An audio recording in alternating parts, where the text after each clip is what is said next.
What's going on, everybody? Welcome back. Matty here. In today's video, we're talking about peri-workout nutrition. That just simply means your nutrition around your training. So we're talking about pre-workout, intra-workout, and post-workout. First and foremost, the most important thing is going to be your total calorie intake. So once you have that under control and you're hitting your macronutrient targets accurately, then if you want to optimize your nutrient timing around your training, we'll talk about a few things to consider. But for the majority of people out there, you don't really need to be worrying about crafting the perfect pre-workout, intra-workout, and post-workout meals and stressing over the timing. But we're gonna talk about a few things if you are that person who wants to optimize this. Before we get into breaking this down, let's ask ourselves a few questions first. How many calories are you consuming daily?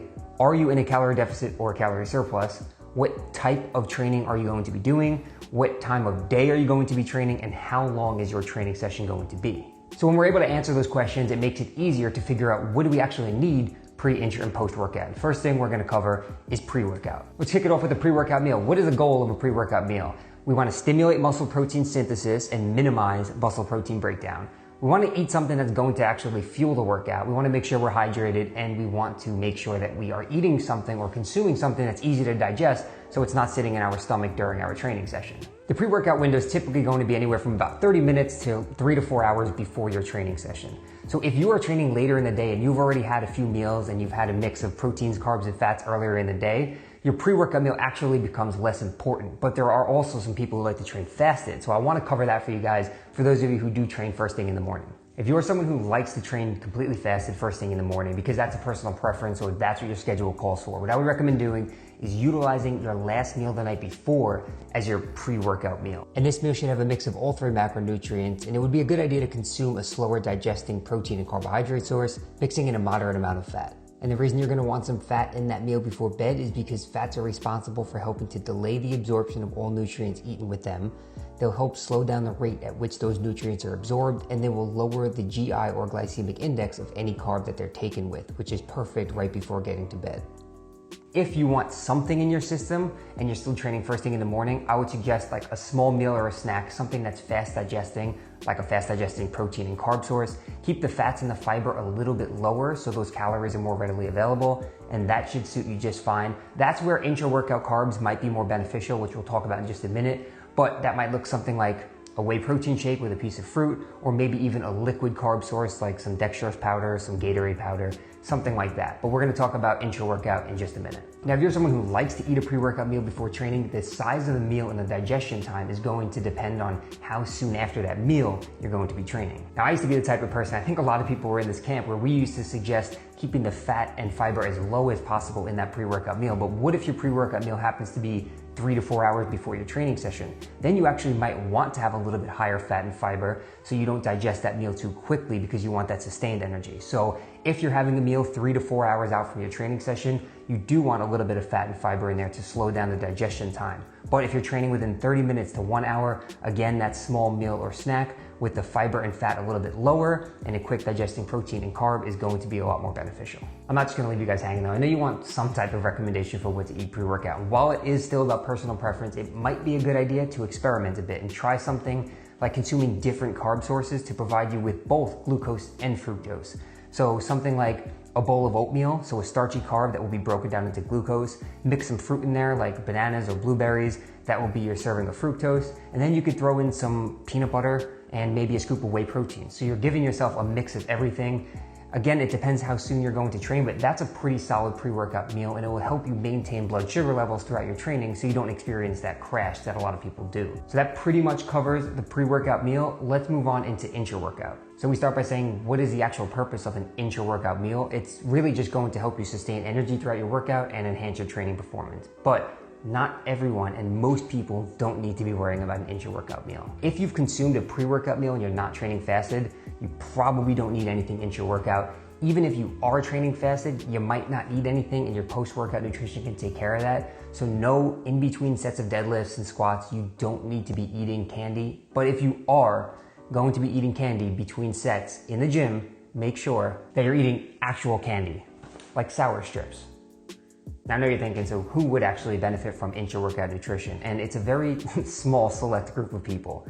So people who have very specific sports performance or body composition goals, people who have a very high carbohydrate or calorie intake and they want to get in some liquid carbs during their training, people who are training with very high intensities for longer than 1 hour, and then maybe people who are training twice per day. Outside of that, the majority of people just don't need it.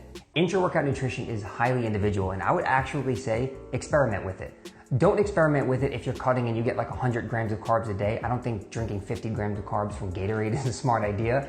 But if you're someone who happens to have some extra calories and you want to see if it will help your performance, then try it. I've tried that before. I've sipped on some Gatorade. I've sipped on some whey protein during my training session. I've eaten candy. I don't really think it does much. I have noticed that a little bit of Gatorade powder or dextrose powder for my longer training sessions, if I'm just in the gym for like an hour and a half and I didn't have a big pre-workout meal, then I do think there is some validity to it and it could help. But this is something that you just have to experiment with and be mindful of. Bring your training journal or log or something into the gym and write down if you actually feel like it's helping with your training. And don't base it off of one piece of candy or one package of sour candy and say, yeah, it really helped me hit a deadlift PR. It's probably not the case, but write down notes on how you felt during your training session. Did you feel like you had more energy? Were you able to sustain that energy longer? Did you get better pumps? Things to think about when you're tracking and logging your training. Also keeps track of how you're feeling. So if you notice better performance and reduced fatigue, remember that placebo is powerful. So try it out for a couple of days, maybe even 2 weeks, and see if it's really working. But again, I don't think the majority of people should be stressing about intra-workout nutrition. Now we're moving on to post-workout nutrition. What's the goal of post-workout nutrition? Maximize muscle protein synthesis, replenish glycogen, which you probably didn't deplete as much as you think you did during your training. But we're gonna talk a little bit about post-workout, the anabolic window, and that kind of stuff. So you've heard this before. I've made jokes about it. I've actually made videos about it that have been shared by Brad Schoenfeld at his NSCA conferences about the post-workout anabolic window of opportunity. And you've been guilty of it. I know you have, and I have been too, where we feel like we needed to slam a protein shake immediately upon finishing our last set in the gym. Otherwise, that window's gonna close and we're gonna miss out on any potential gains. That's bro science. That window is going to stay open a lot longer than you might think. And what's more important than just focusing on slamming protein as soon as you finish your training is your total daily protein intake for the entire day. So if you have that under control and you're getting a few protein feedings throughout the day, you're more than covered and you shouldn't be stressing about how fast you can finish that shake after finishing your last set. With that said, stimulating muscle protein synthesis throughout the day is probably not a bad idea. So getting in some protein, maybe 1 to 2 hours after your training will be sufficient. So you don't need it immediately after training. If that works for your schedule or personal preference and you actually enjoy just chugging a protein shake after you train, there's nothing wrong with that. But don't feel like you need to. Just get some food in containing some protein in a realistic time frame. Again, 1 to 2 hours after you train, and you'll be good. And that's it. That's peri-workout nutrition. That is your nutrition around your training, pre, intra, and post. I've been getting a ton of requests for Meals with Matty videos, my full day of eatings. So what I'll do is when I film that video, I'll actually just show you some of the stuff that I eat pre-workout, if I want to eat something intra-workout and post-workout. And if you're following me on Instagram, I actually usually post my pre-workout meal on my stories so you can always see what I'm eating throughout the day or what I like to eat before training. But there is nothing magical. You just need to find something that's going to work for you, give you plenty of energy, digest easily, and allow you to train to your maximum capacity. Now, I want to hear from you guys actually in the comment section below.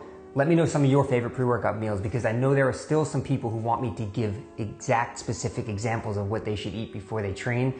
And I just don't think people need that, but I'm sure people will read through the comments if you leave a post sharing your favorite pre-workout meal, and it might just help give them some ideas. It might give me some ideas for my Meals with Matty videos. So drop a comment down below. Tell me what you guys like to eat pre-workout, and that's it. I will talk to you guys all in the next video. I hope you learned something. I enjoyed making this video for you guys. If you have any questions at all, drop them down below and I'll get back to you. Take care, guys.